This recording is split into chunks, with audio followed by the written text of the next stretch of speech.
King and Clever Peoples. A long time ago, the Mattoni people lived in Kafa. They were wise and clever, and they gave good advice to the Kafa kings. There were Manno people in Kafa too. They were tanners. They made leather from the skins of cows. They were very poor. One day, the old king died, and his son became the king. He did not like his father's Mattoni advisors. These people are too clever, he thought. I don't trust them. Why did my father always listen to them? They are rich and powerful now. Perhaps one day they will kill me, and a Mattoni will become the king. So the king sent his soldiers to the Mattoni people's houses. The soldiers sent the Mattoni people away, out of the country. Some refused to leave, and the soldiers killed them all. Now I am safe, thought the king. All my enemies are far away. But the soldiers did not send all the Mattoni people out of the country. One little boy ran away and hid in the forest. A kind Manno family found him there. They took him home and looked after him. One day, the king said to his servants, "The kings of other countries have big, beautiful palaces. I want a palace too, but my palace must be bigger and more beautiful than theirs." The servants were afraid of the king. "Yes, Your Majesty," they said. "Your Majesty is the best king in the world. Your palace will be the best palace too. It will be big. It will be beautiful. It will be very high. It will even reach the sky." "Reach the sky?" said the king. "How can it reach the sky?" "You will need a very long pole," his servant said. "This pole will make the pillar in the middle of the palace. The pole must come from the tallest tree in the world." "You are right," said the king. "You must find a pole from the tallest tree in the world. Why are you waiting? Go, find the tallest tree in the world, cut it down, and make a pole. It must reach the sky." His servants were worried. "But, Your Majesty, we don't know. We can't," they began. The king was angry. "Didn't you hear me?" he said. "Go now, find the pole. If you come back without it, I will kill you all." The king's servants were frightened. They left their homes and began to travel through the forest. They were looking for the tallest tree in the world. For 10 years, the king's servants looked for the tree. They found many tall ones, but none of them reached the sky. They were old men now. Their beards were long. Their hair was long. The nails on their fingers were very long. They went on and on. They were looking for the tree.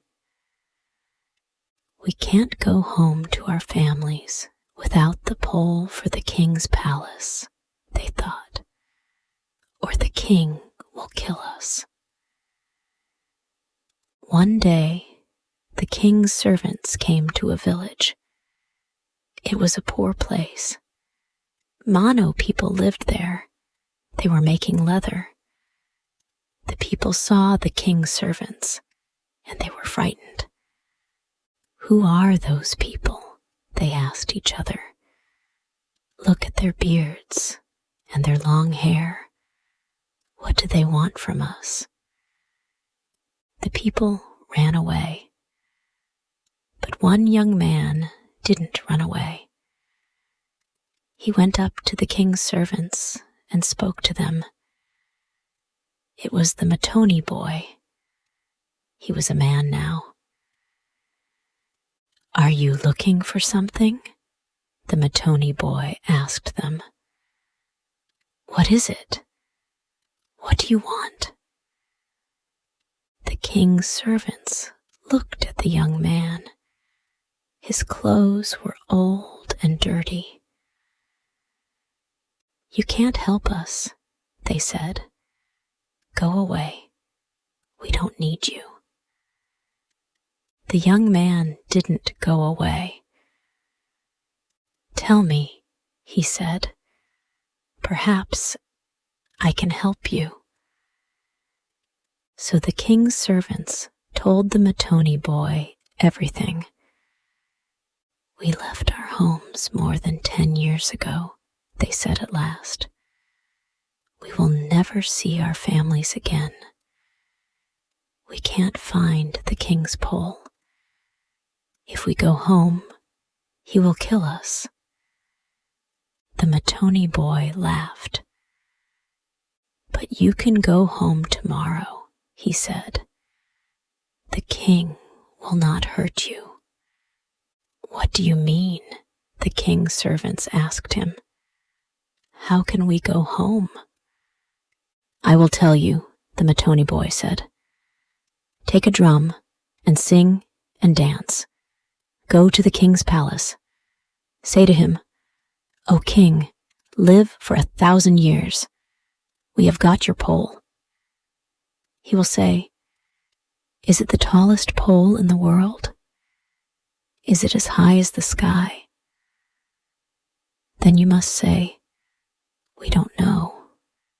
We haven't got a measuring rod. Give us the longest measuring rod in the world.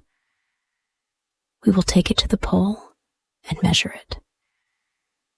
If it is the tallest pole in the world, we will bring it back to you.' The king will say, 'But I haven't got the longest measuring rod in the world.' And you will say, 'Then we are sorry, your majesty. We cannot bring the pole to you.' The king's servants were very happy. 'Oh, thank you, they said to the boy. "Now we can go home to our families." "That's good," said the boy. "But please, don't tell the king about me. Promise me that." The king's servants promised. Then they fetched a drum. They began to sing and dance. They ran all the way to the palace. The king heard the noise. "It's my servants," he thought. "Have they got my pole?" He went out to meet them. "O king," his servants said, "live for 1,000 years. We have got the pole for your palace." The king was happy. "Where is it?" he said. "Is it the tallest pole in the world? Is it as high as the sky?" "We don't know that," his servants said. "We haven't got a measuring rod. Give us the longest measuring rod in the world. We will take it to the pole and measure it. If it is the longest pole in the world, we will bring it to you." "But I haven't got the longest measuring rod in the world," said the king. Then we are sorry, Your Majesty, his servant said. We can't bring the pole to you. The king was angry. This is a trick, he said. You didn't think of this answer. You met someone clever in the forest. Who was it? Is there a Mattoni in the forest? His servants remembered their promise. We didn't meet anyone, Your Majesty, they said. We told you. We need the tallest measuring. Yes, yes, said the king. But who gave you this idea? Tell me, or you will die. So the men told the king about the boy in the forest. Send my soldiers to find him, he said to them. They must bring him here to me. Soon the soldiers came back. The Mattoni boy was with them. Who are you? Said the king. Your clothes are old and dirty. You're making leather, and you are not a Manno. Your face is not a Manno face. Your voice is not the voice of the Manno. The boy looked at the king. He was not frightened. O king, live for 1,000 years, he said. I am a Mattoni. When I was a child, your soldiers came to my home. They took my father and my mother away. I ran out of the house. I hid in the forest. The Manno people were kind to me. For many years, I lived with them. The king was ashamed. I was foolish and wicked, he said. You gave good advice to my servants. You saved their lives. Your people gave good advice to my father. You can give it to me. Come and live with me in my palace. So the Mattoni boy lived with the king and became his advisor. The king sent for his relatives, and they returned to their old homes. And after that, the Mattoni people always lived in Kafa, and they were always advisors to the king. And now this story ends. Hey, thank you so much for listening to the whole story. If you liked this story and want to thank me for creating this story, then you can buy me a cup of tasty coffee. Just join our YouTube channel and be an official member of our family to support us for making even more interesting story videos for you every day. You know, it takes a lot of effort, research, and money to find and buy premium contents, and to writing, creating, editing, organizing, and publishing every single video, which could melt your hearts, or could be one of the most interesting stories of all time. So, hit the like button to save this video. And most importantly, subscribe to our YouTube channel to learn English by watching super interesting English stories every day. Thank you.